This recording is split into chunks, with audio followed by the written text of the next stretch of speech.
भारतीय पौराणिक कथाओं के केंद्र में रामायण की महाकाव्य कथा भगवान राम के भक्त हनुमान के वीरतापूर्ण प्रयासों का वर्णन करती है।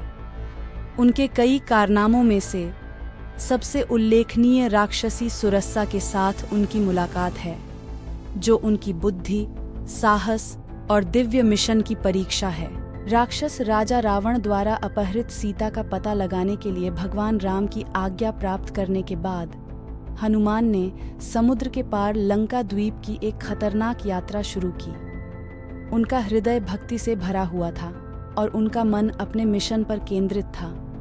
हनुमान एक दिव्य प्राणी की शक्ति और कृपा के साथ लहरों से ऊपर उड़ते हुए भारत के तटों से उछल पड़े।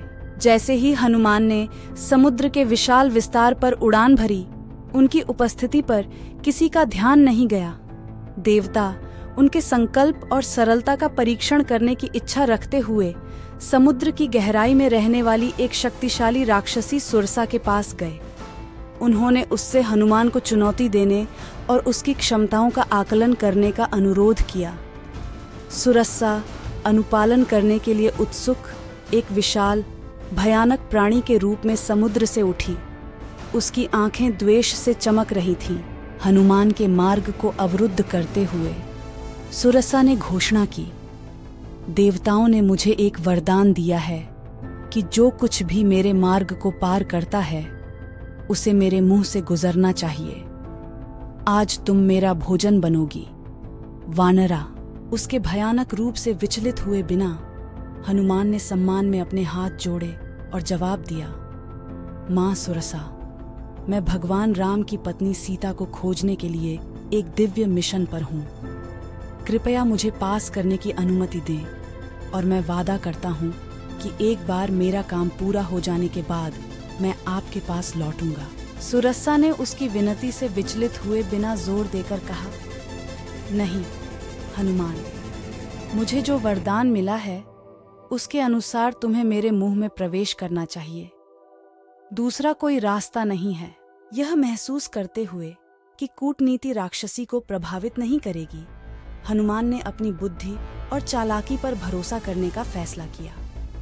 ठीक है मां, उसने कहा, अगर तुम ऐसा चाहती हो तो मैं तुम्हारे मुंह में घुस जाऊंगा, लेकिन पहले मेरे पूरे आकार को समायोजित करने के लिए इसे पर्याप्त चौड़ा खोलें। उसे खा जाने की अपनी क्षमता पर भरोसा करते हुए सुरसा ने अपना मुंह चौड़ा और चौड़ा करना शुरू कर दिया। जैसे ही उन्होंने अपने जबड़ों को एक विशाल आकार तक बढ़ाया, हनुमान अचानक सिकुड़ने लगे। उसने अपने आकार को एक छोटे कीट तक कम कर लिया और तेजी से उसके मुंह में घुस गया और फिर से बाहर निकल गया, इससे पहले कि वह प्रतिक्रिया कर सके। हनुमान की चतुराई से हैरान और प्रभावित होकर सुरसा ने अपने मूल रूप को फिर से शुरू किया और कहा, हनुमान, आपकी बुद्धि और बहादुरी ने मेरी प्रशंसा जीती है। अब मैं आपके उद्देश्य की धार्मिकता और इसके पीछे के दिव्य उद्देश्य को देख रहा हूँ। मेरा आशीर्वाद लेकर आगे बढ़े और आप सीता को खोजने और भगवान राम की सहायता करने में। सुरस के आशीर्वाद से हनुमान ने समुद्र के पार अपनी यात्रा जारी रखी।